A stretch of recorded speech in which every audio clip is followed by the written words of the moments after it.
Bienvenida Inés de los Santos, dueña de Cochinchina, de Costa 7070, de Kona, de Julep. Me inventé la carrera gastronómica para no ir a estudiar, que lo detestaba. Empecé siendo camarera, trabajé en restaurantes, en bares. Siempre tuve la suerte de estar en lugares de liderazgo desde muy chica. Hago muchas cosas, pero creo que lo que hago es llevar adelante bares, restaurantes que tienen como concepto una cosa muy mezclada entre lo que es la gastronomía, lo que es la coctelería. Salían de tribunales con el Movicom y yo ahí con el pelo corto y 20 años, mujer. Fue complejo, pero pude subirme a ese toro y aguantarlo. Se toma mucho. Se tomaba más que ahora. Yo llegaba a mi casa y me largaba a llorar. Y en un momento dije, ¿qué estás haciendo? También aprendí hace muchos años que el que no delega no crece. Entonces aprendí a liderar, no desde Mahatma Gandhi, sino de decir, che, es por acá. ¿Cómo hiciste para capacitar y liderar estos grandes equipos de laburo? De Gran Bartender era jurado, pero ahí eras más conductora. Yo tengo muchos años de jurado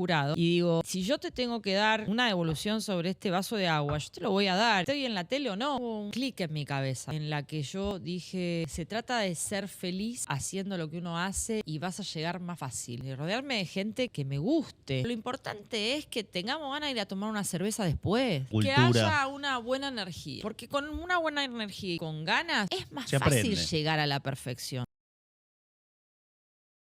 Bienvenida Inés de los Santos, dueña de Cochinchina, de Costa 7070, de Kona, de Julep y varios seguimos, más. Y claro. seguimos. Al Horno Podcast. Estamos muy contentos de que estés acá. Muy Bueno, contenta de estar acá. para los que no te conocen, o por ahí no que no te conocen porque la mayoría te conocen, para los que no probaron, no fueron a alguno de tus bares, no probaron tus tragos, ¿cómo explicarías lo que haces? Uy, hago muchas cosas en realidad, pero creo que lo que hago es llevar adelante bares, restaurantes que tienen como concepto una cosa muy mezclada entre lo que es la gastronomía, lo que es la coctelería por siempre adelante y que tienen además como una energía de pasarla bien. Eso es lo que hago. Y liderar a los equipos que lo llevan adelante, que es mucha gente. O sea, por los lugares que conozco tuyos, cada uno tiene una vibra distinta. ¿La energía es distinta en Cochinchina o la energía es distinta en Costa? Bueno, en Costa tiene el boliche arriba. ¿Qué buscas en cada uno de esos?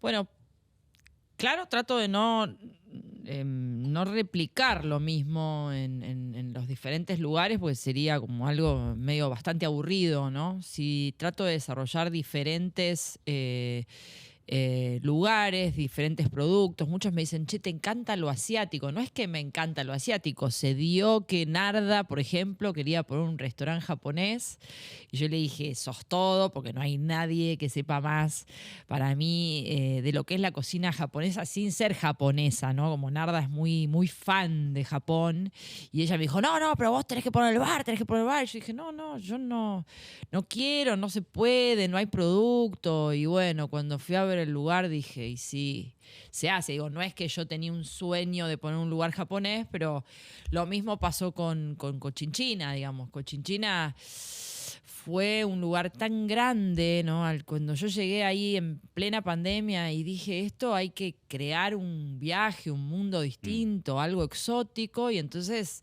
empecé a pensar qué me gustaría hacer y obviamente dije que era un lugar francés y de golpe me di cuenta que eso exótico en Francia no existe y entonces ahí entró Vietnam y lo exótico de la comida con la mano y la mezcla con los tragos y la cultura también francesa, el amor del producto y bueno, y no es que yo tenía un sueño, yo nunca fui a Vietnam, no lo conozco, o sea, sino que fui armando y Costa también, al tener el río enfrente, era para mí obviamente el agua, el mar Mediterráneo, la joda, Mykonos, ¿entendés? Como Hermoso. unas cosas así, tipo las Baleares, obvio, esto es Costa, paellas. Y ahí apareció Pedro, ¿no? El rey del arroz y de los pescados a la parrilla. Y digo, no es que yo soñé alguna vez, sino que cuando yo pienso en un producto, empiezo a pensar qué haría y bueno. Eso, ¿de dónde nace tu inspiración? ¿De dónde te inspiras? ¿Qué mirás?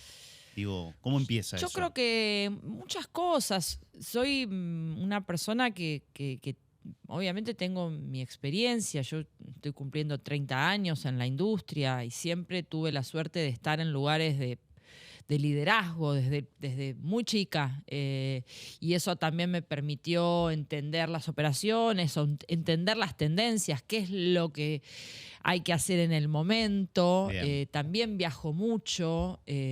No es que trato de no copiar, trato de trabajar desde un plano muy original, que a veces es arriesgado, ¿no? Muy. Porque, digo, cuando pones el café de especialidad, en el momento que hay que poner el café, alguien te cae, ¿viste? Ahora, un bar franco-vietnamita, Sí, sí, ¿viste? De total. 700 metros cuadrados en la pandemia. Hagamos algo más terrenal, te deben decir, ¿no? Este es como Claro. raro, pero bueno, qué sé yo, son cosas que yo creo en que mi experiencia me da las herramientas para poder resolver las cosas del día a día y poder entender para dónde es. Y la experiencia a mí me enseñó que vos podés pensar que abrís un bar, un restaurante y que lo que vas a vender es bife de chorizo y de repente empezás a rodar y te das cuenta que la gente quiere comer sándwich de miga, ¿viste? Entonces, como ir entendiendo también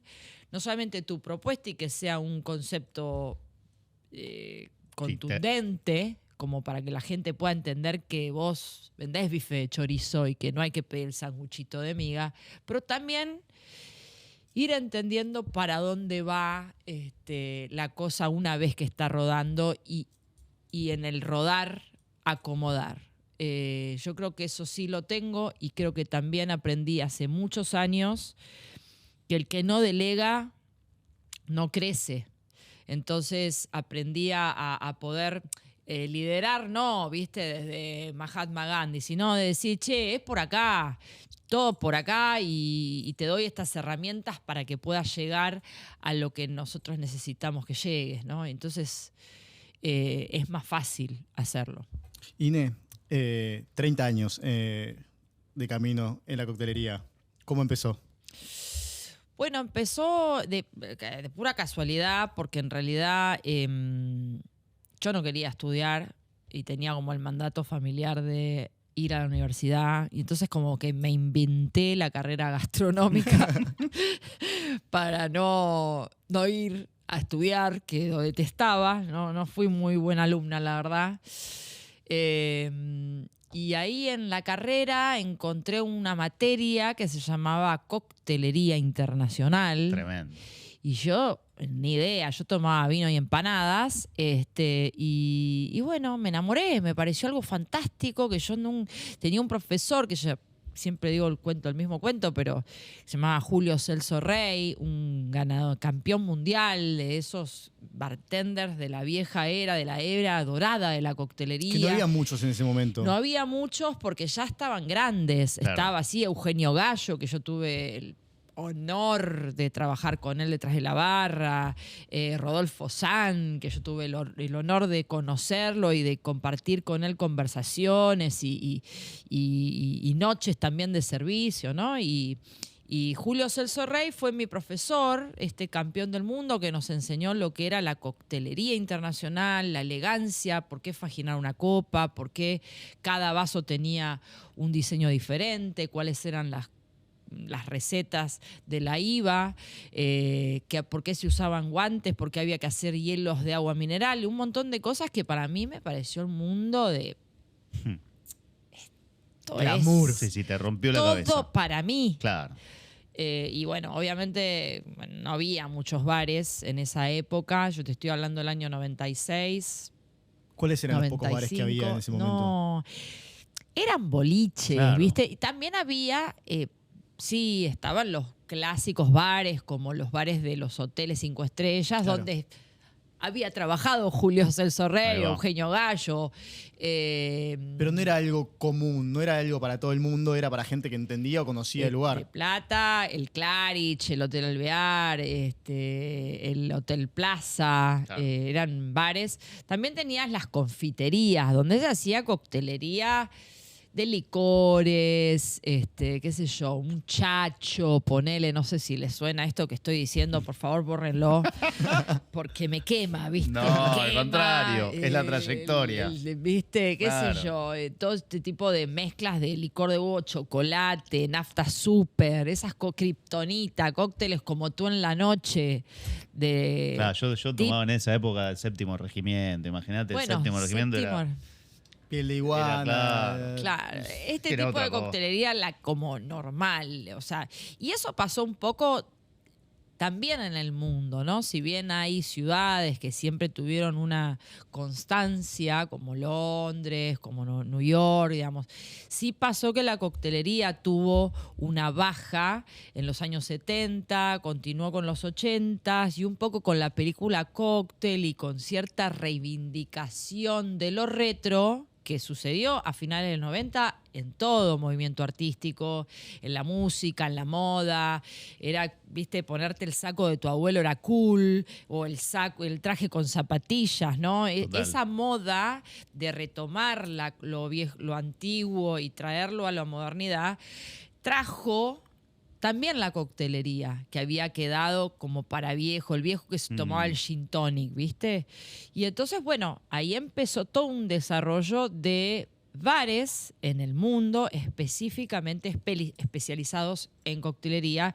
Y yo ya estaba ahí como medio esperando el tren, hacía 4 o 5 años, dedicándome a la gastronomía, porque empecé siendo camarera, trabajé en restaurantes, en bares como camarera, y de repente abrió el danzón y necesitaban a alguien que lo lleve adelante, y yo empecé como jefa de barra del danzón sin experiencia, llevar un bar que era una explosión, pero... ¿Cómo fue esa experiencia que Y fue durísimo, y sí, fue durísimo. ¿Sabías lo que porque estabas haciendo? claro. Yo sabía, por supuesto, la coctelería, o sea, sabía, por supuesto, las recetas, sabía, por supuesto, lo que era un Negroni, un Manhattan, un Sex on the Beach, todo. Sabía todo, sabía cómo se destilaba el whisky, por qué el whisky escocés era como era, por qué el irlandés, porque tenía todo estudiado, todo leído, todo macerado, había viajado a Nueva York, o sea, tenía todo eso, no tenía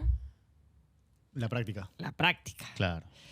Y siempre fui un poco cara dura también, y bastante valiente, porque también era un lugar que estaba recontra de moda, lleno de gente, lleno de groupies y de abogados que salían de tribunales con el Movicom. Y yo ahí con el pelo corto y Nextel. 20 años, mujer.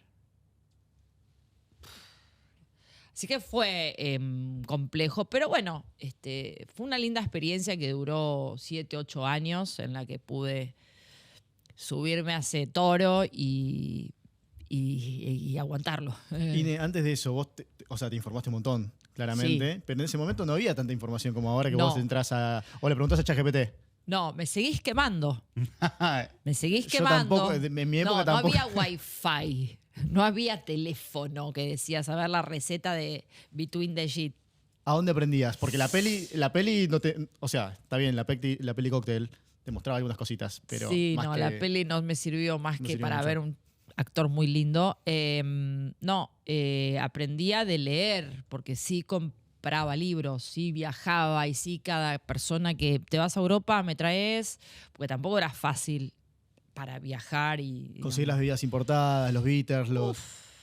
todo. No había copa cóctel en el bazar, no había cocteleras. Era como otro mundo, básicamente. Nosotros para el danzón, imagínate, traíamos los toothpicks para hacer los martinis en la valija. Pato Joyer, un amor que cada vez que viajaba a New York traía las cocteleras, las copas, los palitos para las aceitunas, ¿viste? Si no, tenías que juntar 2 escarbadientes y agarrar una aceituna de un lado, otra aceituna del otro, y ahí hacer como un... ¿Qué decirte? ¿Entendés? algo ahí. Para que el palito no tengas que meter la mano adentro del martini y lo puedas, digamos. Era todo bastante limitado, ¿no? Pero bueno, nos adaptamos. ¿Y cómo fue? O sea, supongo que el danzón fue el lugar en donde vos experimentaste y te formaste. ¿Cómo fuiste creciendo en una barra en donde vos eras la que mandaba y enseñaba? Bueno, fui creciendo con mucha garra, con mucha tenacidad. Yo me acuerdo perfecto de la frase de Luis Morandi, el socio de Pato, que me dijo, bueno, vas a estar detrás de la barra, pero bueno, vas a entrar a las 3 de la tarde todos los días. El lugar cerraba a las 4 de la mañana. ¿Y qué voy a hacer? Y no sé, vas a estudiar las etiquetas, vas a ver dónde está todo. Y la verdad que eso que fue duro, también a mí realmente me sirvió. No había 1 milímetro de la barra del danzón que yo no controle, que yo no sepa, que yo no tenga para usar. Y la verdad que tuve colegas muy hermosos, Martín Arrieta, detrás en la cocina, con todo su know-how de cocinero, que siempre traía ingredientes nuevos y explicaba. Y yo decía, ¿y cómo se hace un jugo? Y todo eso, y las ganas, por supuesto que hay que tener para, me sirvieron para salir adelante. Y que también a mí me gusta mucho la gente. Sí. O sea, yo imagínate, yo le hablo a una piedra, con un bar lleno de gente. Estabas como en los 90, ubicás. Yo tengo amigos de esa época, clientes de esa época. Energía increíble. Te sobra aparte también, ¿no? Sí, bueno, imagínate esa edad, mamita. Algo que también se hace mucho en las barras, y supongo que también pasaba mucho, se toma mucho. Sí, se tomaba más que ahora. ¿Cómo llevas la barra a la vez? Porque muchas veces también el cliente, o sea, brindás con uno, brindás con otro. ¿Cómo la lleva alguien que quiere, obviamente, hacer bien su trabajo y también estar como regulando con el alcohol, que es parte de lo que hace un bartender? Bueno, sí, la verdad que yo, haciendo servicio, no tomaba mucho. Okay. No se toma mucho, ¿no es imposible, no. Okay. Vos te podrás hacer un shot, todo lo que quieras, pero no. Hay trucos para no tomar también, ¿no? Tipo, lo tirás hay acá, trucos para no tomar. Hay también, y muy permitido, decir no quiero. No, gracias. Claro. Te invito un trago. Claro.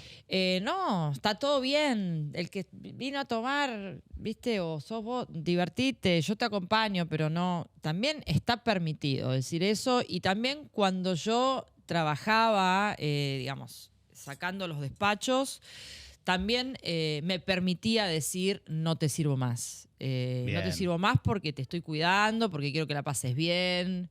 Dame la llave del auto. Antes también, mandale. Antes también se tomaba muchísimo más que ahora, sí. Y la gente no se controlaba tampoco tanto, ¿no? Sí, digamos. Viste que siempre eso está un poco de moda, digamos. ¿Cómo decirlo? El tema del alcohol y de la joda y todo, digamos, sigue pasando, ¿no? Sí. Tal vez antes había como menos conciencia del cuidado del cuerpo, o por supuesto alcoholemia. La gente hoy se cuida más, va más al gimnasio. Total. Ves la gente corriendo en las plazas como algo. Antes había un loquito que corría, ¿entendés? Ahora vos ves grupo de run. Entonces, digo, es otra conciencia. Hay una conciencia más del disfrute del alcohol, de conocer. Che, para hacer este whisky pasa todo esto, hay como un respeto, mismo con el vino, con todas las bebidas. Hay como un lugar más cuidado para tomar y comer, por supuesto, que antes, que tal vez era más joda, ¿no? Digo, eso es lo que yo veo. Y que también hoy creció muchísimo aquel que se anima a salir y se anima a no tomar. Y antes quedaba como, uy... Sí, ¿viste? Coincido. Medio discriminado, ¿viste? ¿Cómo? Dale, ¿no? Tomate, ¿Qué? ¿Vas copita? A tomar un juguito? Sí, ¿viste? Sí. Como... hoy hay un relajo más y un respeto más a las decisiones de cada uno, ¿no? Como que no está tan en pose. Habrá otras poses, pero no desde ahí, ¿viste? Totalmente. Entonces, una cabeza distinta. que permite a alguien decir, quiero algo, pero no tan alcohólico. ¿Viste? Antes, ¿qué sos? ¿Viste? Eso cambió, por suerte. Inés, te hago una consulta, que esto que decías, che, no, hasta acá te doy de tomar, te saco las llaves. Me imagino que al principio quizás no tenías la confianza de hacerlo. ¿Cómo lo fuiste construyendo, tomando confianza, teniendo bueno, la personalidad que tenés y todas estas herramientas? ¿Las fuiste construyendo en el camino? ¿Cómo fue esa historia? Esto de estar ahí y ser vos, ¿viste? A ver, es un poco un conjunto de cosas, ¿no? Cuando las primeras noches y seguramente los primeros meses de estar detrás de esa barra que realmente era avasallante, porque eran 3 hileras de manos de gente que era un montón. Bueno, fue como una especie de entrenamiento, ¿viste? De alto rendimiento, porque era como o te ajustás o te ajustás, porque te lleva puesto, ¿no? Y yo siempre fui una persona también de un carácter fuerte, ¿no? De decir, che, y por sobre todas las cosas, también salía. Yo salí mucho, ¿no? Y a veces he vuelto a mi casa y he pensado, che, este pibe tendría que haberme cuidado más. Y eso para mí genera una confianza, ¿viste? Entre vos, que sos la persona que da, y el que pide. Total. Y si te fuiste mejor, y si te fuiste tranquilo, y si te fuiste cuidado, es más probable que vuelvas que si no fue así. Entonces, para mí era una manera también de cuidar esos vínculos que se generan de cierta confianza entre el cliente y el bartender, ¿no? Que es una relación... Me encanta. Para mí hermosa, ¿no? De poder conocer la vida de los clientes, de los clientes y las clientas, ¿no? De, che, ¿y para qué estás? ¿Y cómo te fue? ¿Y qué pasó con esto? Y bueno, eso es una relación que también da lugar a decir, che, basta. Se acabó. Te sirvo un juguito, un café, un vasito de agua, pará, ya te tomaste tantos. Me parece muy sano y me parece hasta muy profesional y profesional y hasta desde la persona, ¿no? Che, te estoy cuidando. O sea, yo podría decirte, sí, dale, y total, lo pagás. Sí. Che, pará. Creo que hasta acá llegamos. Por eso, vos pensás que yo creo que es más una construcción a largo plazo. Claro. Viste que vos decís, ¿de qué me sirve a mí hoy servirte un trago? No te tengo que servir. En vez de que te sientas cuidado, que te acompaño, che, vamos, dame la llave del auto, vení a buscarla, la tenés en el estacionamiento. Yo hice eso un montón de veces. Me parece sensacional igual, sí, no, bueno, parece que está muy bien. Sí. Todo esto también... Lo bueno sería no llegar a eso, obvio, ¿no? Y creo que obvio. cada vez eso está más corto, más... Y todos estos también aprendizajes que fuiste teniendo, ahora me imagino, bueno, ahora hace un tiempo, se lo digamos, ¿cómo hiciste para capacitar y liderar estos grandes equipos de laburo que tenés, no? Y bueno, esos son manuales. Bien. Eso hoy se convierte en un manual de las cosas cómo se hacen acá adentro. No se sirve un trago de más. Bien. Pero eso ya forma parte, ¿entendés? De tu manual de servicio, de tu manual de operación, de tu mindset, de tu manera de pensar, de que no vale la pena esa cerveza que serviste de más. No es lo que buscamos. Es por otro lado. Qué sé yo, son rutinas, ¿no? El que la gente que se sienta en la barra en cada uno de mis lugares va a tener un vaso de agua antes que nada. Bien. ¿No? Porque también tomar agua es muy importante cuando estás tomando alcohol. Es trata de siempre recomendar algo para comer. No es porque vos tenés que facturar o hacer mover la cocina. Es porque la experiencia se convierte en algo más nivelado, en donde vos podés estar viviéndolo de una manera... Digamos, es como las instrucciones de cómo se juega en este parque de diversiones. Sí. Esas son las instrucciones. Claro, no es solo cómo armás el New York Sour, es esto. Primero el vaso.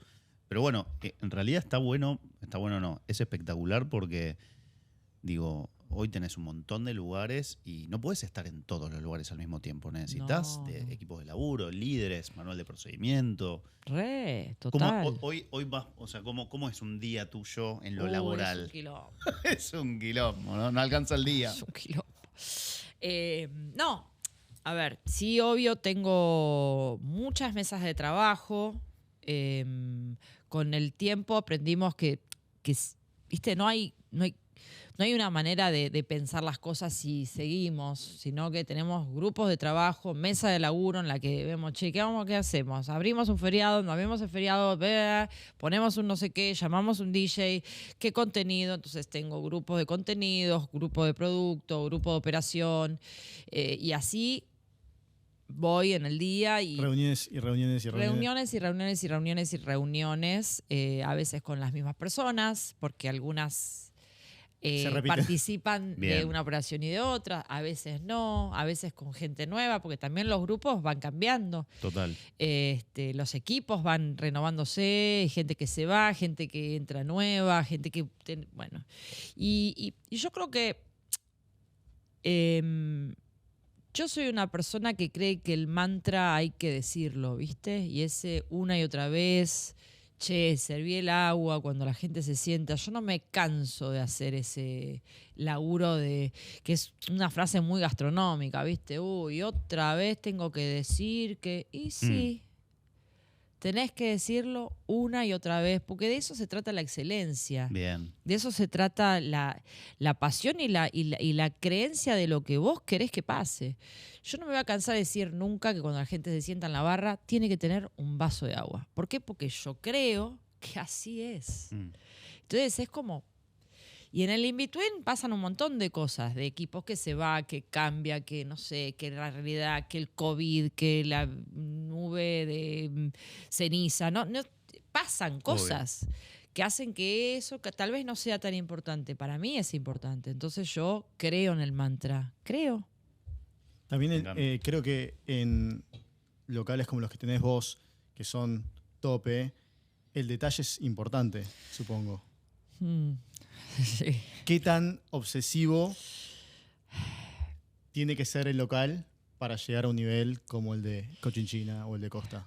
Yo creo que en ese sentido hay un momento de teoría en donde vos armás la teoría y armás en cómo tiene que ser esa coordinación, ese ballet, ¿no? Esa como qué es lo que tiene que pasar cuando entras y cómo servimos esto y cómo limpiamos esto y cómo movemos, cómo pedimos, cómo hablamos, cómo esa teoría hay que trabajarla muy, muy bien.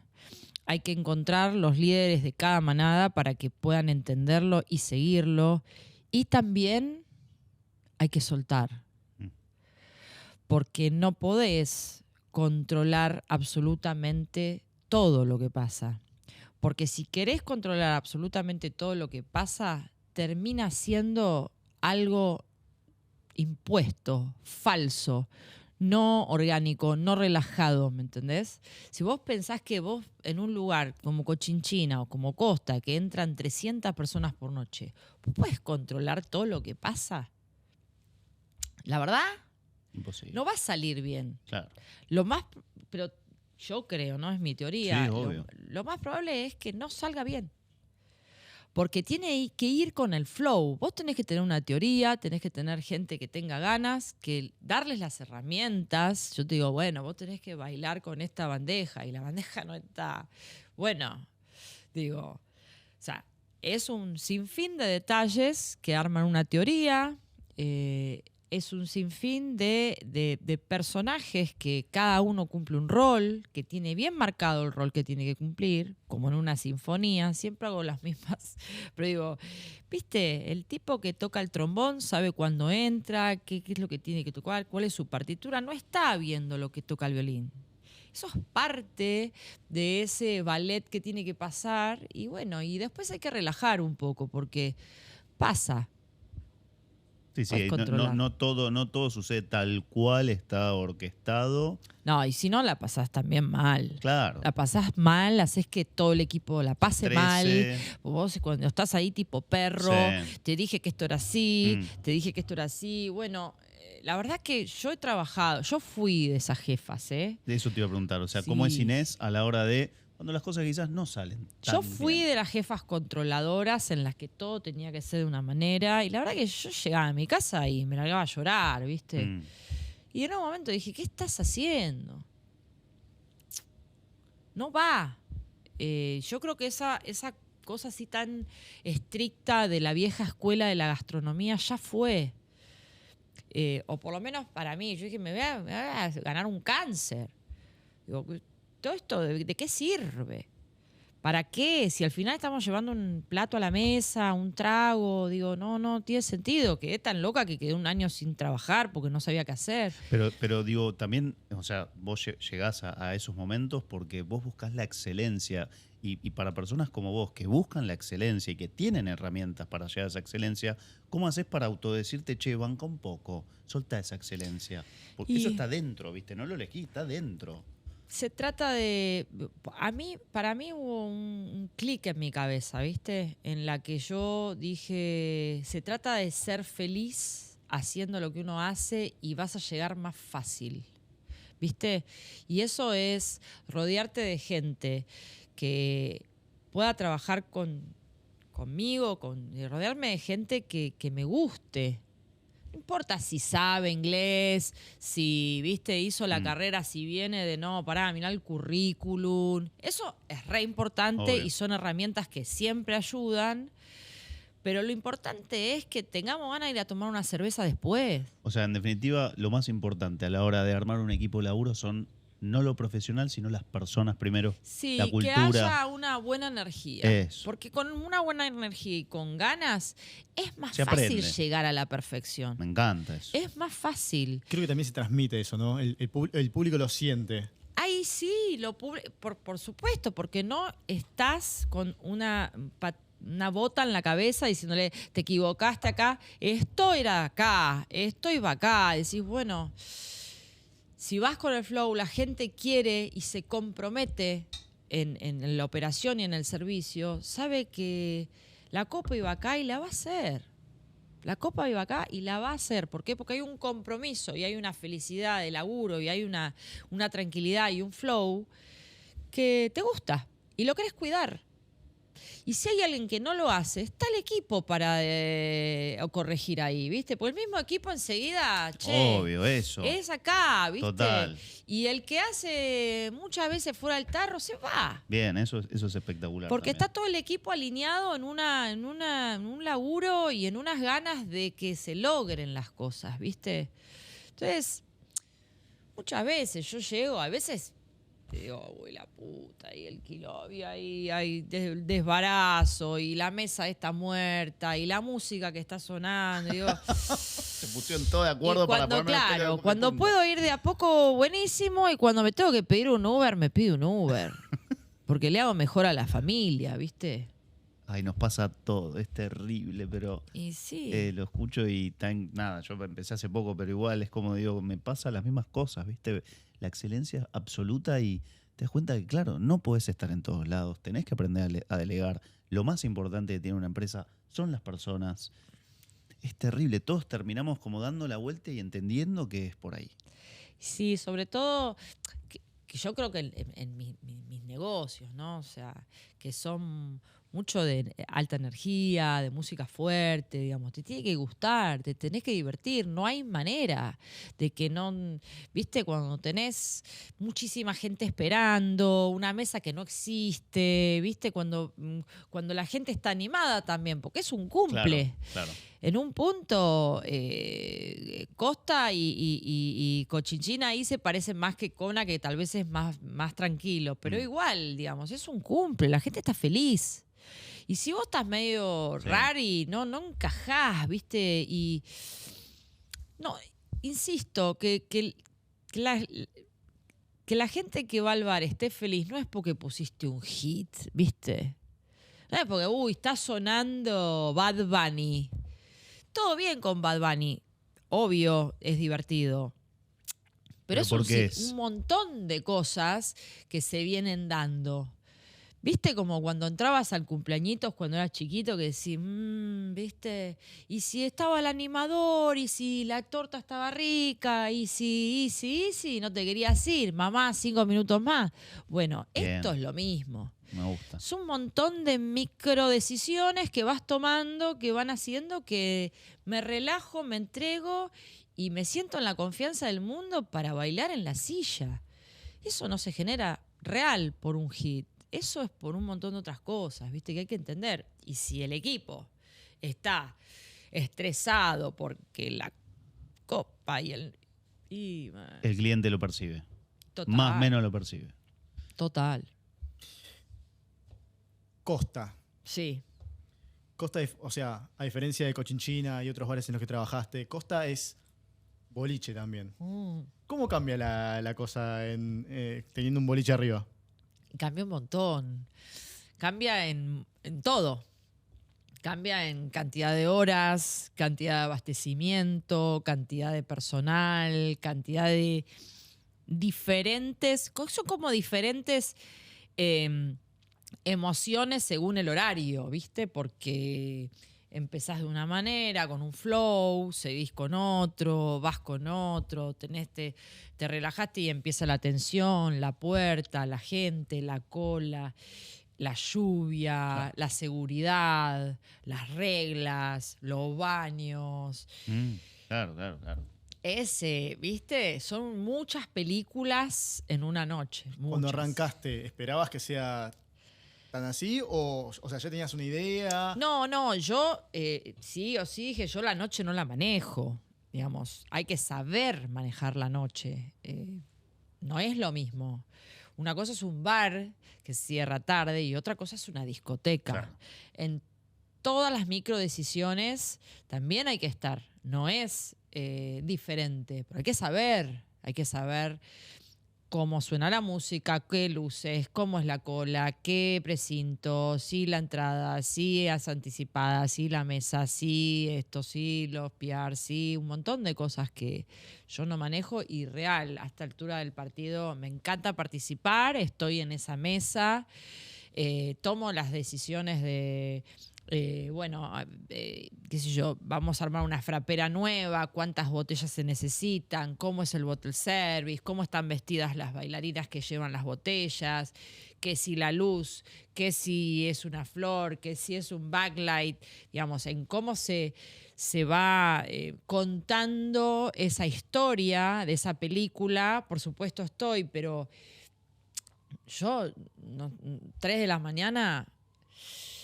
Y no, yo ya creo que estoy en mi casa. Antes te la aguantabas. No me quemé, me estás re quemando con todas las preguntas. Bueno. Sos madre. Sí. Le mandamos un saludo a Cora. Sí. Pero, ¿cómo se lleva ser madre y ser bartender Y ser empresaria. y ser empresaria claro. y todo lo que sí? Claro. Mira, yo siempre tuve miedo de eso. Realmente desde que yo empecé a trabajar en la noche era como, bueno, primero quién se va a animar a acompañarme y después qué voy a estar planchando. Viste que esa idea de las madres de estar planchando, que aparte de mi mamá siempre fue ultra feminista, viste, militante. Digo, ¿de dónde sacaste la idea de que las madres planchan? Porque mi mamá no hubo una plancha en mi casa, ¿entendés? Entonces digo, ¿de dónde salió? Pero bueno, está ese, ¿viste? Claro. Y ahí es donde me di cuenta que los hijos no vienen para frenarte la vida. Los hijos vienen para acompañarte en tu vida, la tuya, la que vos decidís.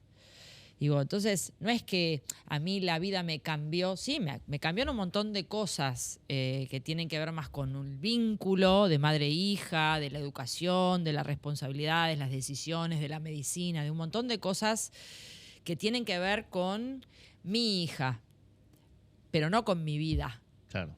Mi hija vino a mi vida y entonces mi hija me acompaña en mi vida. Yo no cambié mi vida por mi hija, sí tomo las decisiones que le cambian la vida a mi hija. ¿La vacunás o no la vacunás? ¿La llevas a este colegio o la llevas a este otro colegio? Son las decisiones que yo tomo con respecto a la vida de mi hija. La crianza, la educación, la salud, todo. Pero ella no me cambia la vida a mí en esas decisiones. Yo Claro. ya las tengo claras. Entonces, nada, por ahí vamos. Me gusta, pero a mí mi miedo, yo todavía no soy padre, es el tiempo. Y bueno, sí. ¿Viste? Yo tuve que frenar, Claro. comerme el FOMO, de decir, uy, vino no sé qué tal marca y el evento y yo no estoy y tal, y me están pidiendo para hacer este evento y yo no estoy, y este laburo y este viaje y no estoy. Y se Yo termina todo. y no tuve sé que qué. bancarme ese y Claro. decir, lo hiciste una vez, lo hiciste 2 veces, es aquí ahora y hay mucho que te pasa, por lo menos me pasó a mí, ¿no? Cuando nació Cora, que para mí fue tipo un separar la paja del trigo, un montón de cosas que antes para mí eran importantes y que pasaron a un no me interesa nada.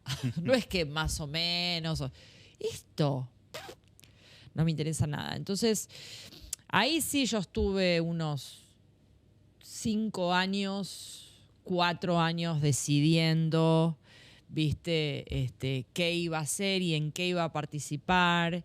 También pasando el panic attack que le pasa a toda mamá que deja a su bebé Claro. en la casa. Digo, no es que a mí no me pasó. No me cambió el paradigma, ¿viste? Yo pasé por todos lo que pasa una madre, ¿no? Que primeriza y cómo, ¿qué voy a hacer con este bicho? Padre, madre, todo. Obvio. Pero sí tuve la claridad de que eso es un momento en el que, obviamente, por cuestiones biológicas, la teta y estar y la noche y el cuidado que requiere un bebé, que es muy frágil, que tenés que estar, pero que eso era un momento. Era un momento eso. Era un momento, ¿viste? Y que aparte, Mariana Torta, mi amiga sommelier genia, me dijo, escucha, disfrutá al bebé, porque después vas a estar toda tu vida queriendo que vuelva. Y yo ahí como que me vino, ¿viste? Una misión. Bajó una claro, información. vas a estar toda tu vida queriendo, digo, ¿y esa bebita que yo tenía, dónde está? Y es verdad. Mirá. Es verdad que te pasa eso, ¿viste? Y obviamente que todas las edades tienen algo lindo, ¿no? Pero el bebé es una cosa maravillosa. Un momento que no hay que perder y tomo ese consejo. Sí. Ine, tele.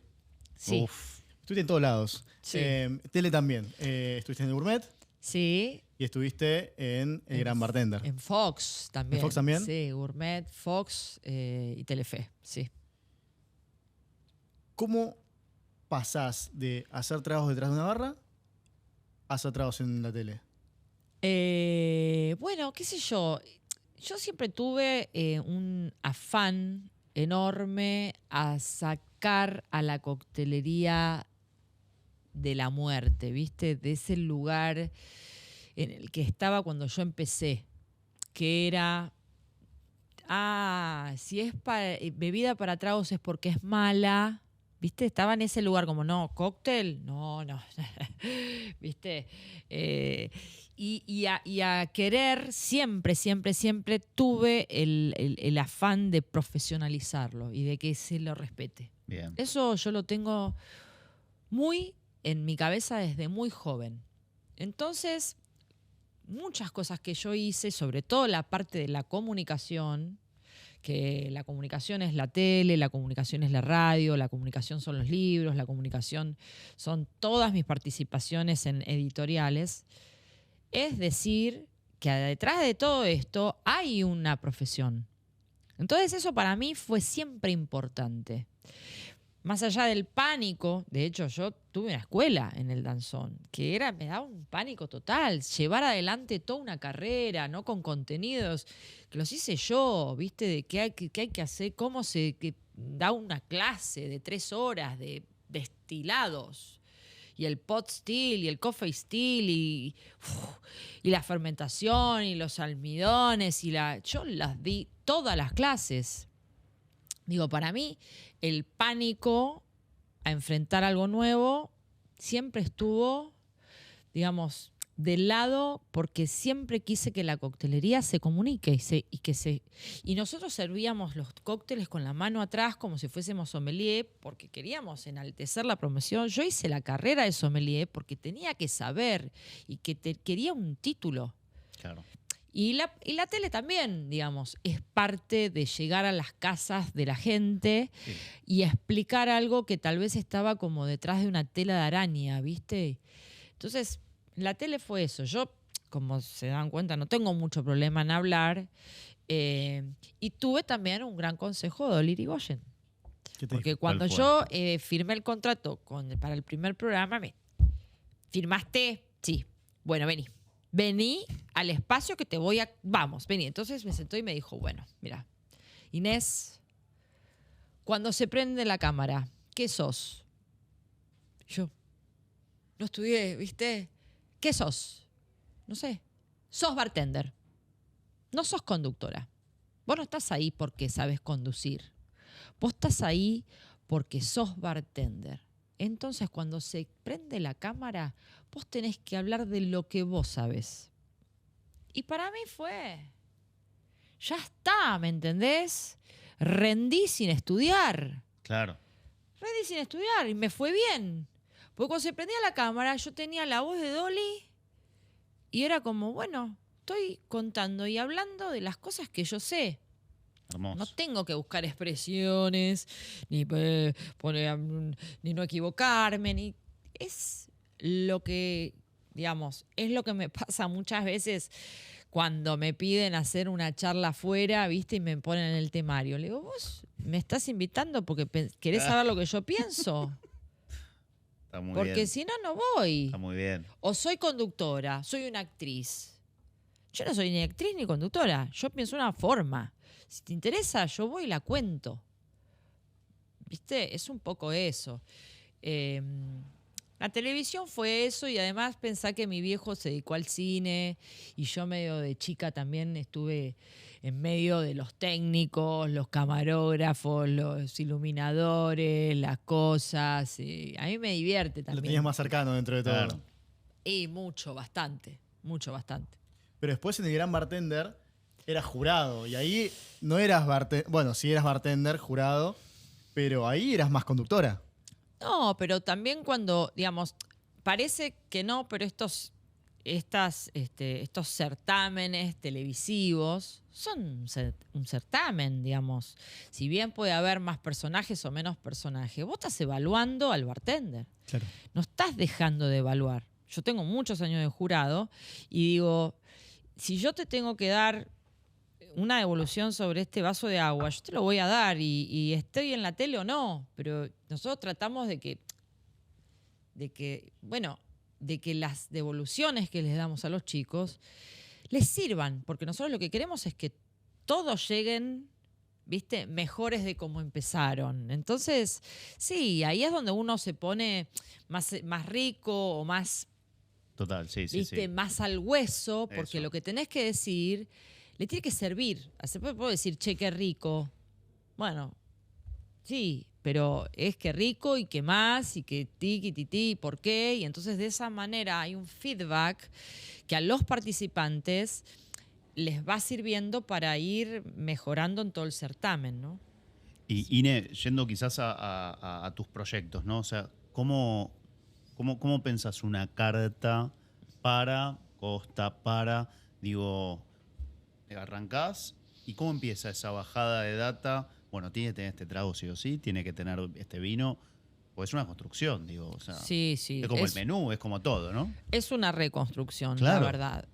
Yo lo primero que hago es un poco un análisis profundo del concepto, ¿no? Es decir, si, por ejemplo, Kona es más fácil, perdón, pero Kona es un restaurante japonés y creo yo que hay muy pocas coctelerías que se definen por país. Y Japón Mirá. la tiene. Bien. Vos cuando ves un cóctel, de Japón, sabes que es japonés. ¿Qué tiene ese cóctel de Y Japón? tiene pocos ingredientes, seguramente es un highball, no tiene garnish, tiene una simpleza de 2 o 3 cositas, muy neat.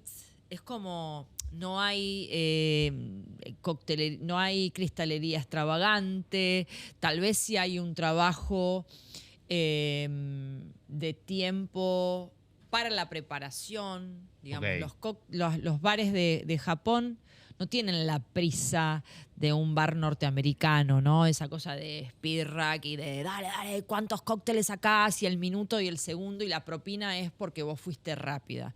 En Japón, chill. Son 9 personas.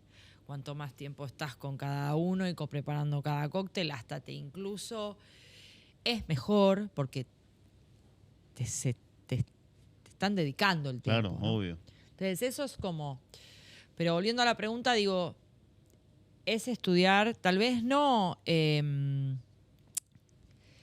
cuál es la coctelería de España en caso de Costa, ¿no? ¿Qué se toma en España? ¿Cuáles son las bebidas que se toman? Bueno, el vino, la sangría, esto, el jerez, ¿verdad? ¿Qué tenemos? ¿Cómo empezamos? Vietnam, ¿qué toman? Té de, qué sé yo.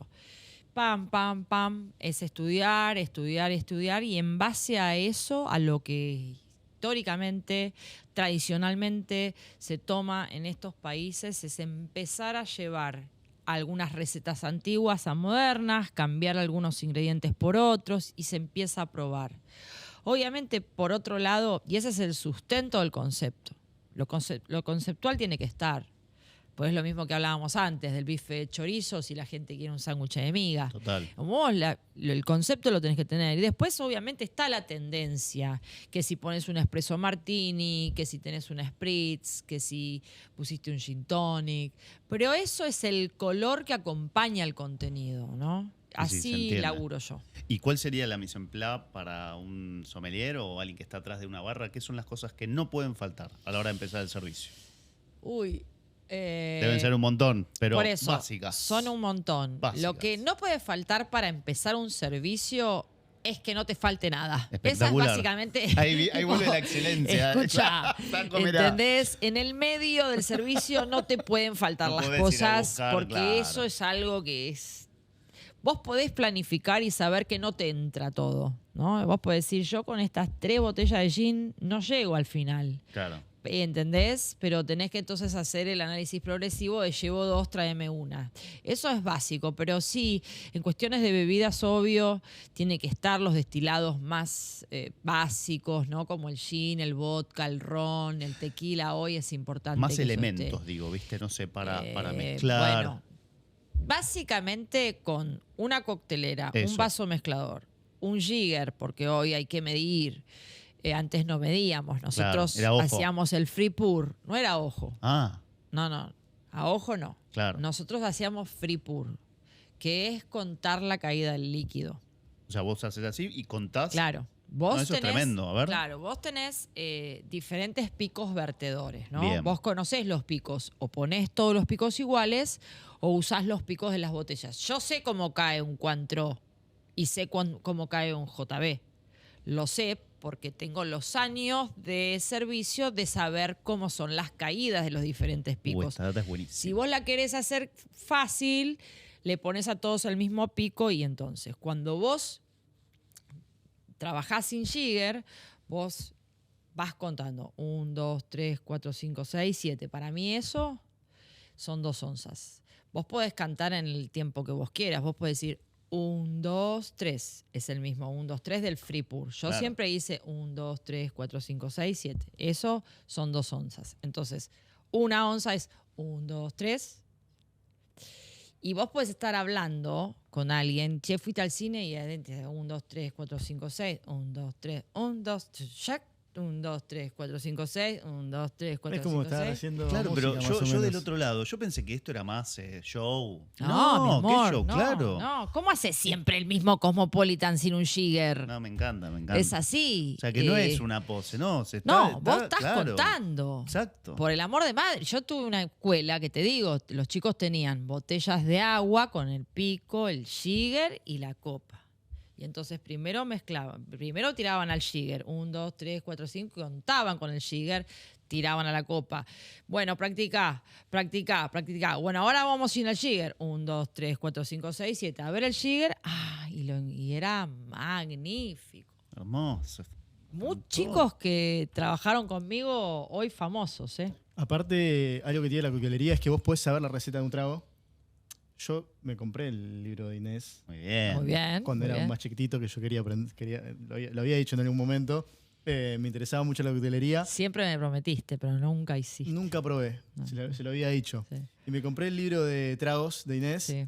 Y una cosa es tener la receta y ver la foto de cómo tiene que verse el trago. Y otra cosa es hacer el trago Claro. y que te quede. Muy Es totalmente difícil. distinto. Sí, y muy difícil escribir la receta para que te salga. Porque Sí, claro. después cuando estás escribiendo decís, 1, 2, 3. ¿cómo explico esto? Y vos decís, es fácil porque decís Negroni. Tanta parte de esto, tanta parte de esto, 3 cosas. No puede fallar. No son 3 cosas. Falló. No son Te 3 corrijo. cosas, claro. No son 3 cosas. ¿Cuántas cosas son, alumno Walter? Gin, Sí, vermú rosso, sí, Campari, sí, naranja, sí. hielo, ¿Y el hielo qué es?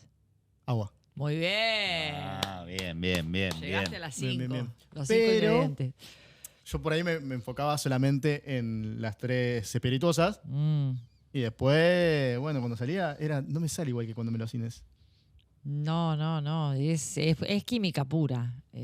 A mí no voy a decir dónde. El otro día me acordaba con Luqui Sosto, mi hermano de toda la vida, que salíamos los domingos a tomar Negroni. Solo tomamos Negroni. Y fuimos a un lugar y el Negroni era muy malo. Oh, Y para mí fue una pasión que yo tuve. Porque entonces yo tenía que volver solo para entender por qué era malo. Entonces yo me obsesioné. Iba todos los putos domingos ahí para ver por qué. la gente pensaba que te gustaba, Pará. pero no. Y un día, te juro que un día, yo parezco tonta, pero un día tenía el Negroni acá y metí la mano y vi que la naranja estaba en el fondo. Y la levanté y la puse al costado y lo tomé y lo encontré. Y dije, mirá, esto que es una boludez, que es dónde está posicionada la naranja en el vaso. Pero si lo pensás químicamente, si la naranja está en el fondo del vaso y arriba tiene un cubo de hielo que no la permite estar en contacto con el líquido que yo estoy tomando, nunca va a estar esa naranja. Claro. Nunca va a estar esa naranja, salvo cuando yo termine de tomar el Negroni y llegue a la naranja. ¿Y qué me va a pasar? Sí, no. Va a ser todo Claro. naranja. ¿Y dónde está el Negroni? Entonces digo, hay un montón de detalles que parecen boludos, pero como es química pura, cambian. Ine, otra cosa te voy a preguntar, que te lo quería preguntar antes y ahora me parece que entra. Los mocktails, tragos sin alcohol. Sí. Hoy en día, ¿qué tan importante es tenerlos en una carta? Muy importantes. Yo creo que es muy importantes por varios motivos, por supuesto, porque hoy hay un montón de consumidores que se cuidan a la hora de beber alcohol, que conducen, que no les gusta el trago, que no quieren la borrachera, que no quieren que les pase. Un montón de gente que le gusta el alcohol, pero no le gusta el efecto. Claro. Entonces, como que ahí hay como un montón de lugar para que esa carta esté. Pero por sobre todas las cosas, yo creo que es el gran desafío de la coctelería hoy. Así como hace 30 años el desafío de la coctelería era volver, así como hace 20 años el desafío de la coctelería era enaltecerse y por eso, bueno, los cócteles adentro de una caja con humo y que viene el papa y viste, que como es ese fine dining de la coctelería o el código para entrar solo Sí. porque lo tenés, viste, digamos, como que en un momento esas ganas de enaltecerse se fue del otro lado y alejó la coctelería de la gente y después como que se simplificó tanto, hizo así y dijo, bueno, y ahora es el spritz, Aperol y espumante, listo, todo esto.